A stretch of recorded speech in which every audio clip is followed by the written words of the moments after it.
Hara Hara மகாதேவிகியின் April மாதத்தில் ஹர ஹர மகாதேவிகி.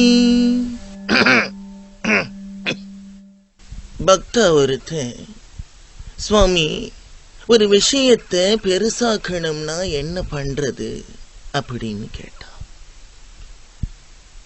நான் அவன் கேட்ட கேள்விய தப்பா புரிஞ்சுக்கிட்டேன்.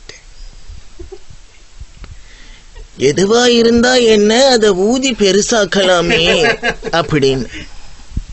மலை உச்சில எனக்கு என்ன நடந்ததோ அதேதான் அவனுக்கும் நடந்திருக்கு. டிஸ்டன்ஸ் அதிகமா இருந்ததால ஊதி பெருசாக்கலாம் அப்படிங்கிறது அவன் காதுல கூதி பெருசாக்கலாம் அப்படின்னு கேட்டிருக்கு. அதுக்கு அவன் என்ன பார்த்து கேட்கிறான், சுவாமி ஆல்ரெடி அது பெருசாத்தான் இருக்கு, அதை மேட்ச் பண்றதுக்கு தடவரத்துக்கு ஒரு மருந்து கொடுங்க அப்படின்னு. நான் மருந்து தடவரத்துக்கு பதிலா மருந்து தடவிட்டேன். அப்புறம் என்னாச்சு சுவாமி? பின்னால பார்த்தவன் இனி பெருசாக்க வேண்டிய அவசியமே இல்லை சுவாமி அப்படின்னு பாஞ்சிட்டான். எத்தனையோ பேருக்கு சாப்பாடு போட்டு உங்களை டிஃபன் பண்ண வச்சிட்டானே சுவாமி அப்படின்னு வருத்தப்பட்டான். பசி ருசி அறியாது. சுவாமி, இந்தியா வேர்ல்டு கப் செமிஃபைனல்ல தோத்ததை பத்தி பத்திண்டு தான் வர்றது.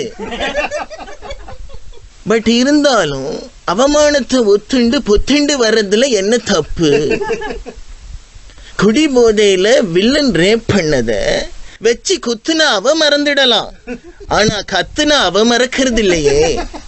அதே மாதிரிதான் நாம ஆல்ரெடி சாம்பியன்ஸுங்கிறத நாம மறக்கவும் முடியாது, மறுக்கவும் முடியாது. Let's wait for 2019. இந்த கோலி அனுஷ்கா மேட்ரை பத்தி பாலும் பேட்டும் ஒன்னுத்துக்குமே யூஸ் ஆகாம போனது அன்னைக்கு மட்டும். சுவாமி, போன சுகானுபவத்துக்கு பேங்காக் டைரிஸ்னு டைட்டில் வச்சு, இதுக்கு என்ன டைட்டில் சுவாமி? டைட்டிலா? வெத்தலைக்கு தேவை சுண்ணாம்பு, மகனே வெட்டியா இருந்தா வந்து பூம்பு. ஹர ஹர மகாதேவிக்கு.